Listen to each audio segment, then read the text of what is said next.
Picture this, a plant that grows a meter in a single day, a crop that can increase a farmer's income by 600% in just 3 years, a humble grass that's becoming bicycles in Ghana, furniture in Uganda, and hope for millions across Africa.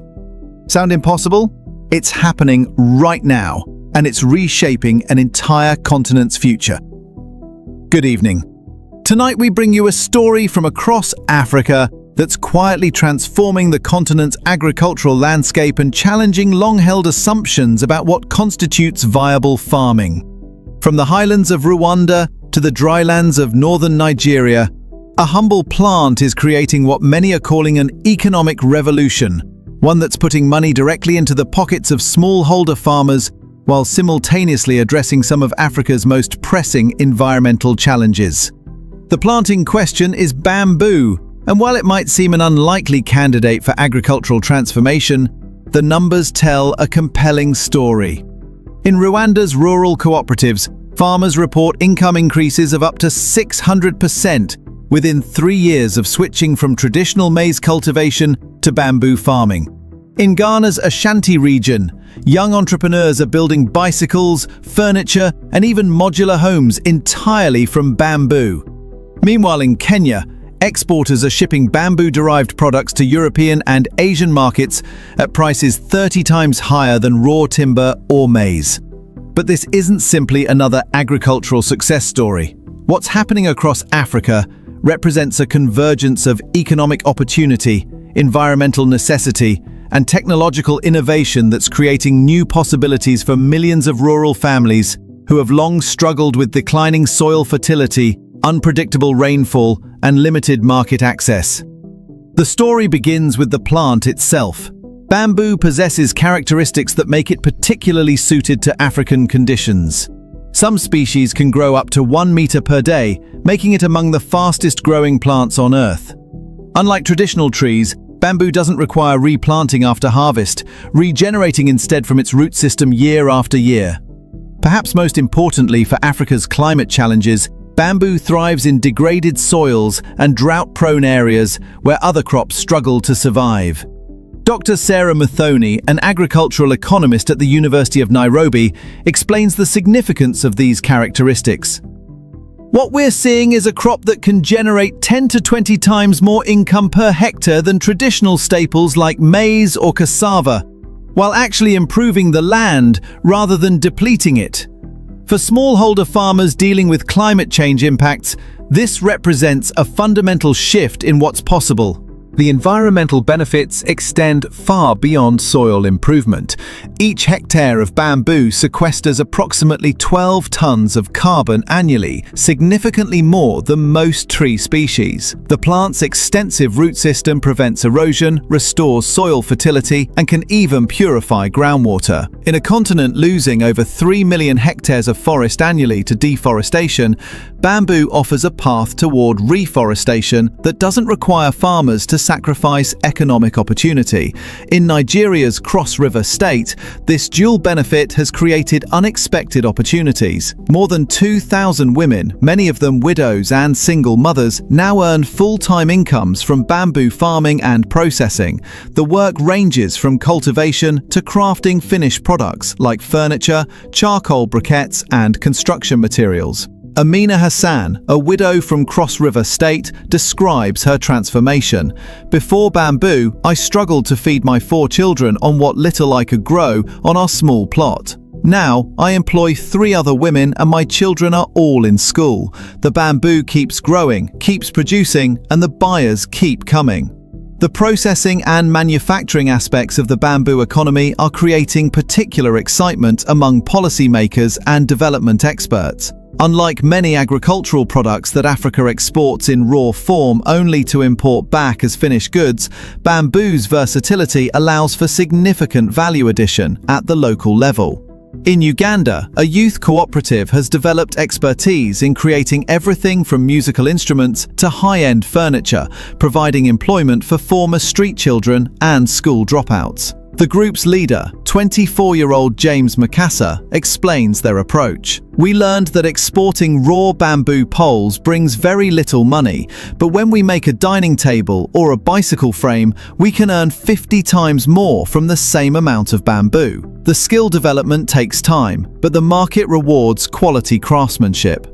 This focus on value addition is attracting attention from governments across the continent. The African Union has officially recognized bamboo as a strategic green commodity, while Rwanda, Kenya, Ethiopia, and Cameroon have developed national bamboo strategies. These policies typically combine support for smallholder farmers with incentives for processing and manufacturing enterprises. Ethiopia's approach illustrates the potential scope of these initiatives. The government has integrated bamboo development into its national poverty reduction strategy, identifying over 2 million hectares suitable for bamboo cultivation. The plan emphasizes creating complete value chains, from seedling production to finished goods manufacturing, with particular attention to export opportunities. China's role in this development presents both opportunities and concerns. As the world's largest bamboo producer and processor, with an industry worth approximately $60 billion annually, China possesses technical expertise that African countries are eager to access. However, the relationship raises questions about whether Africa will emerge as a producer and processor of bamboo products, or remain primarily a supplier of raw materials. Dr. Chen Wei, a bamboo specialist working with the China-Africa Development Fund, acknowledges these concerns. The goal must be technology transfer and capacity building, not resource extraction. Africa has the climate, the land, and increasingly the skills to become a major bamboo manufacturing hub. Our role should be to accelerate that process, not control it. The potential for intra-African trade adds another dimension to the story. With the African Continental Free Trade Area now operational, bamboo products manufactured in Ghana can be sold throughout the continent without tariffs. This creates opportunities for specialization and economies of scale that were previously impossible. Market dynamics are already reflecting this potential. In Senegal, Fatou Sall has built a business supplying bamboo construction poles to eco-resorts along the coast. Her products compete successfully with imported materials while providing employment for dozens of local workers. The hotels prefer our bamboo because it's beautiful, sustainable, and tells a story their guests want to hear, she explains. We're not just selling building materials, we're selling African innovation. Despite the success stories, significant challenges remain. Access to quality seedlings continues to limit expansion, with many farmers relying on informal networks rather than commercial nurseries. Training in cultivation techniques, harvesting methods, and processing skills is often unavailable in rural areas. Perhaps most critically, market linkages remain weak, leaving many farmers uncertain about where and how to sell their bamboo. Financial services present another obstacle. Traditional agricultural lending often doesn't accommodate bamboo's multi-year establishment period, even though the long-term returns can be substantial. Some innovative approaches are emerging, including cooperatives that pool resources and share risks, but these remain limited in scope. Infrastructure constraints compound these challenges. Poor rural roads make it difficult to transport bamboo poles to processing centers or markets. Limited electricity affects processing capabilities, while inadequate storage facilities can lead to post-harvest losses. Yet for many farmers, these challenges pale beside the transformative potential they see in bamboo cultivation. Ali Mohammed, a former cattle herder in northern Nigeria, now manages bamboo plantations covering 50 hectares. His operation produces seedlings for other farmers, while supplying bamboo poles to construction projects across the region. My grandfather was a herder, my father was a herder, and I thought I would be a herder too, Ali reflects. But the rains became unreliable, the grazing lands degraded, and the conflicts increased. Bamboo gave us a different path. Now I plant 50,000 seedlings each year and employ people from 3 villages. The land is healing, and the families are prospering. The broader implications of Africa's bamboo development extend beyond individual success stories.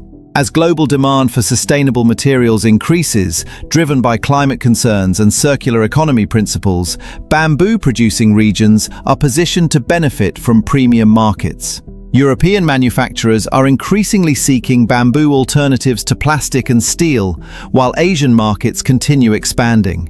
Research institutions across Africa are developing improved bamboo varieties and processing techniques. The International Center of Insect Physiology and Ecology in Kenya has identified species particularly suited to different climatic zones, while universities in Ghana and Nigeria are developing low-cost processing equipment suitable for small-scale operations. The technology transfer is already showing promising results.